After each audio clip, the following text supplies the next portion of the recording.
Good morning. Welcome to Thompson Farmstead Adventures. I'm Jeff. This here is Matthew. Today we're at the storage. We ended up getting a great deal on this insulation here. It's R15 unfaced bats, which is perfect for what we're doing. And as you can see, I bought quite a bit. This is a 10 by 30 storage. And so what I wanted to do was get about R60 value. I got about R30 in the house already. And I'm going to go ahead after I've, and it's blown in insulation. And some areas are batting when you have the coffered ceilings and stuff. But this stuff was $10 a bag. And at our local place around here that gets stuff that where there might be blemishes where some of the fiberglass might have not have puffed up, been blown properly to where it still became portions of glass, kind of like the old days. And so they were buying these things by the truckloads of R15, 30, 19, something like that. I mean, they just had truckloads of it. And I bought all this here. I forget how many I bought. A couple of $1,000 worth, but it's probably worth, well, each one of these bags here that does 79, I'm gonna say about 78.79 square feet, so 79 square feet at R15, and I'm doubling up. So I had to take my calculations and double up to make R30. So in reality, one bag or two bags of these here, in order for me to make my R30, is 20 bucks. So I don't think that was a bad deal considering 10 bucks a bag, double it up. So this is also going to go inside of the my shop on the ceiling, which already has R10 in it that came with the building when we bought the house. And then I'm adding R30 above it. We're going to hat channel or hat track, however you guys want to say it. Put that up there first, and then put the bats up there, and then I'm going to figure out what I want to put as a finish. I don't know if I'm going to go metal like this or plastic like they do for the eaves of a trailer or a house or something like that. I'm not sure what I'm going to do for the lid inside my shop. But trying to get it as thick as possible. What I did when I first moved in is I took all the panels off all the way around, and I put R30 in the wall. So all my exterior walls are R40 insulation on that metal building. So that way it just helps out. And this is all part of the process of helping out, for the winter time and the summertime. So we're back. Here's what we're doing.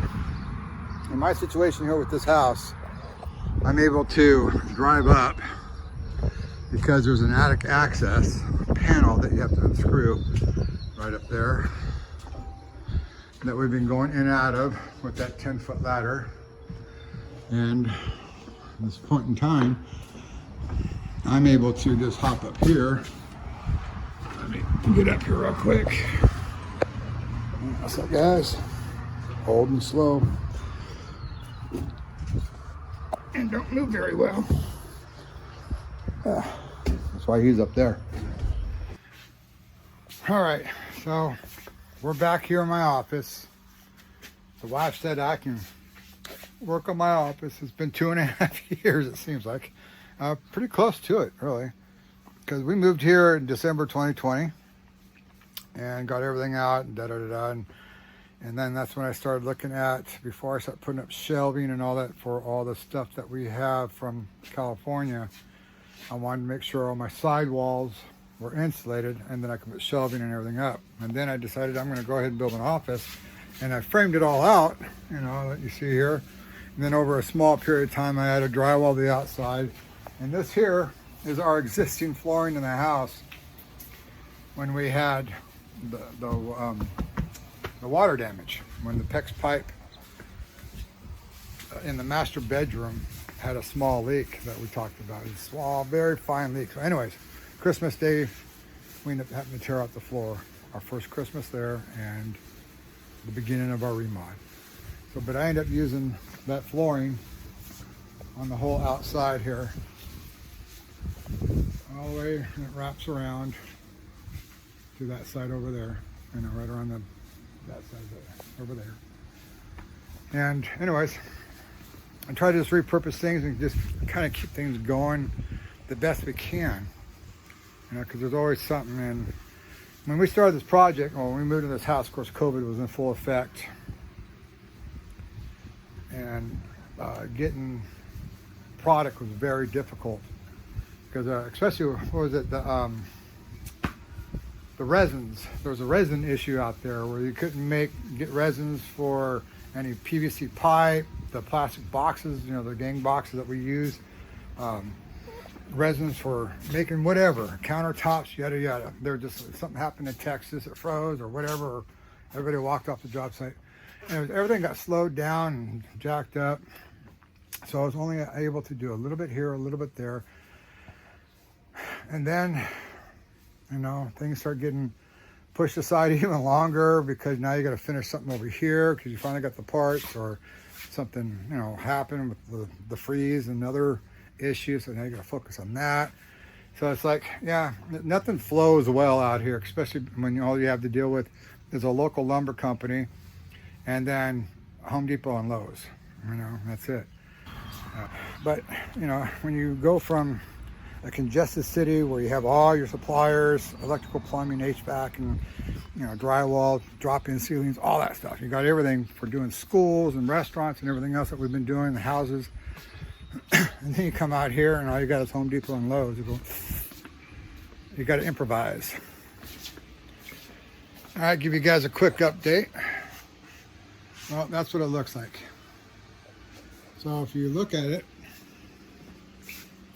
there's about 8 inches between the top of the hat track to the white insulation up there. And I'm going to see if I can try to get 3 pieces up there without it squishing too much, you know. That'd be great. That'd be a R45 in that area, plus the 10, that'd be R55. And if you look here in this wall, I got R13 here. I've got R30 behind this. That's why it doesn't sound all tingy. And then we have the R10.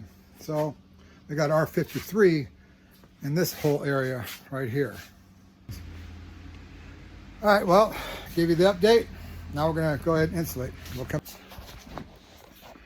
All right, folks. Well, we've got one bag. So far, this is one bag right here. And what we're noticing is in the center, in between the red, oh God, I can't even think right now. No, in between the red beams that they got up there, the number 10 insulation does sink down, so it pushes down on it and kind of it squishes this insulation. But at the same time, the stuff is so dense. It's almost like a fire retardant insulation. Where's that tape measure at? The table. Excuse me, folks. Let me see. All right, hang on a second. Now, when it's fluffed out, I don't know if I can see that. I don't have the camera facing the right way. So we're at about 7.5 inches fluffed out. Let's go right here. It's about 7 inches. And we have the gap up there at 8, but like I said, the 10-inch, the R10 expands in between the 2 beams, and so it's going to smash that. So I'm not going to get that, you know, the fluffy R30. But you know what? At $10 a bag, what do I care, right? So we'll go ahead and fill this out and work until 5 o'clock, and this now is insulation. But I have a bad habit of wiping my face. So throughout all my videos, you guys are probably gonna have to get used to it. You know, maybe you guys can take bets and see how many times I go like this or like this. But anyways, we'll get part of that insulated today, and tomorrow Saturday, and we're gonna continue on. I'll see you soon.